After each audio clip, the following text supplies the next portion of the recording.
ሰላም እንዴት ናችሁ? ውድ የቻናሌ ቤተሰቦች ሰላም ናችሁ ወይ? ዛሬ ደግሞ ቆንጆ የሆነ ሁለት መጠጥ ይዤላችሁ መጥቻለሁ። ትወዱታላችሁ። ቪዲዮን ከወደዳችሁት ላይክ፣ ሼር፣ ሰብስክራይብ ማድረግ አትርሱ። የሚያስፈልገን ሁለት ማንጎ የበሰለ አለኝ እና ሎሚ። ማንጓችን በመጀመሪያ እንልጠዋለን። ከፈለጋችሁ እናንተ እንደዛ አጥባችሁ ሁለት ቦታ ከፍላችሁ ማዘጋጀት ትችላላችሁ። ይሄው ማንጓችን በዚህ መልኩ እንልጠዋለን። ማንጎ የበሰለ መሆን አለበት፣ ያለበለዚያ ይመራል ማለት ነው መጠጣችን። በዚህ መልኩ እንደዚህ ከቆራረጥኩት በኋላ መፍጫ ውስጥ አደርገዋለሁ። እናንተ በጁስ መፍጫ መፍጨት ትችላላችሁ። እኔ ይሄኛውን ስላለኝ በሱ ነው የማደርገው። ይሄኛውን ደግሞ በዚህ መልኩ ማድረጋችሁ መጠቀም ትችላላችሁ ማለት ነው። እንደዚህ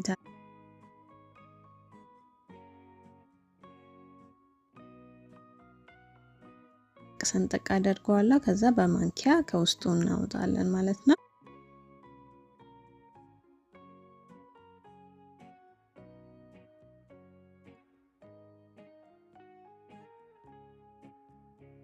በጣም ጣፋጭ ማንጎ ነው።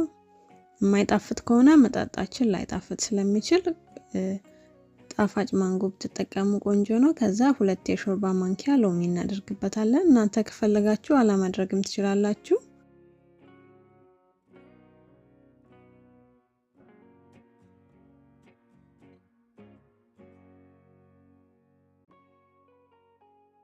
ማር እናደርግበታለን። ማር ያው እስከፈለጋችሁት ነው ማለት ነው። እኔ 2 የሾርባ ማንኪያ ማር ነው የተጠቀምኩት። ያው ማንጎዬ በጣም ጣፋጭ ስለሆነ ማንጓችሁ በጣም ጣፋጭ ካልሆነ እናንተ ትንሽ በዛ ማድረግ ትችላላችሁ። ከዛ እንዲፈጭልን ትንሽ ውሃ እናደርጋለን። ከዛ ይሄው በዚህ መልኩ ፈጨዋለሁ። በደንብ አድርገን ላም አድርገን እንፈጨዋለን።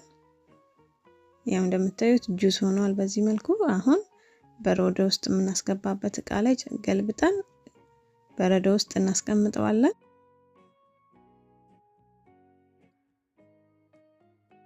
ለ3 ሰዓት በረዶ ውስጥ አስቀምጠዋለሁ።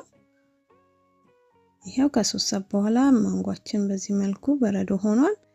አሁን ይሄኛውን 2-3 ማንኪያም እያደረጋችሁ ውሃ አዘጋጅታችሁ በብርጭቆ መጠቀም ትችላላችሁ ማለት ነው።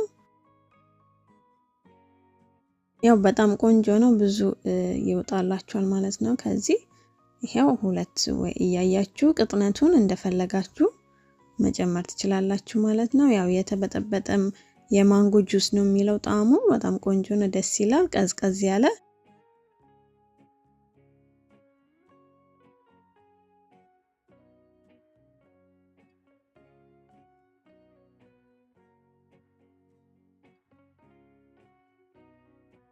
ቆንጆ የሆነ የመጠጥ አሰራር ነው። ትወዱታላችሁ። ይሄው እንደዚህ እያደረግን ውፍረቱን እስከምንፈልግ ድረስ እያየን እንበጠብጠዋለን። እኔ 3 ማንኪያ ነው የፈጀብኝ ለአንዱ።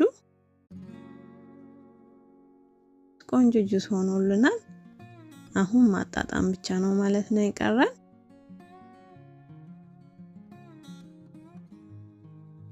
ይሄው ይሄንን ይመስላል ውፍረቱ። ይሄን ያክል ከሆነ ይበቃኛል።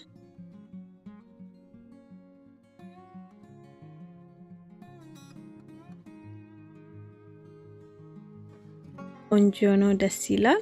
ሰርታችሁ ሞክሩት፣ ትወዱታላችሁ። አሁን ሁለተኛው መጠን እንሰራለን። እዚህ ካሮት ያስፈልገኛል። 2 ፍሬ ካሮት፣ 2 ፍሬ ካሮት ይሄው እንደዚህ ከትፌው ግማሽ ኩባያ ውሃ አድርጌበት እቀቅለዋለሁ። ልስልስ እስኪል ድረስ እናበስለዋለን። እንደምታዩት እዚህ ጋር ካሜራዬን ስቀርጽ በመሃል ቆሞብኝ ነው መሰለኝ 3 ብርቱካን የተጠቀምኩት። እሱን ልጬ ቆንጆ አድርጌ ከከታተፍኩት በኋላ ፍሬውን አውጥቼ አንድ ላይ ከካሮቱ ጋር ፈጨውት ከነ ውሃው ማለት ነው። ካሮቱን ውሃውን አንደፋውም።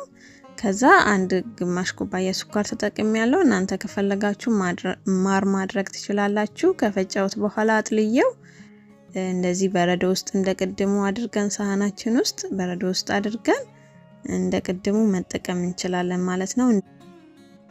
ይሄው እንደዚህ እያወጣችሁ የምትፈልጉትን ያክል እየበጠበጣችሁ መጠቀም ነው ማለት ነው። በጣም ቀላል ነው። እናንተ ካሮቱን ካልፈለጋችሁ በብርቱካን ብቻ መስራት ትችላላችሁ። በብርቱካን ብቻም በጣም ቆንጆ ነው። በዚህ መልኩ ደግሞ ሰርታችሁ ቅመሱት፣ ቀምሳችሁ ለማታውቁት ማለት ነው። ይሄው እንደምታዩት ከለሩ ራሱ በጣም ቆንጆ ነው። እዚህ አድርገን መጠቀም እንችላለን። የቀረውን በረዶ ቤት ውስጥ አስቀምጠን ስንፈልገው እንደዚህ በጥብጠን መጠጣት እንችላለን ማለት ነው። ብርቱካኑን ግን ልጣጩን ነጩን ፓርቱን በጣም ቆንጆ አድርጋችሁ አጽዱ ከላዩ ላይ፣ ያለበለዚያ ይመርባችኋል ማለት ነው። እና የብርቱካን ፍቅፋቂም መጨመር ትችላላችሁ። በጣም ቆንጆ ሽታ ይኖረዋል። ትንሽ ፈቅፈቅ አድርጋችሁ የብርቱካን ልጣጩን ጨምሩበት፣ ነጩን ፓርት ሳይሆን ከላይ ያለውን ብቻ ማለት ነው። ቪዲዮን ከወደዳችሁ ላይክ አድርጉ። ባይ ባይ።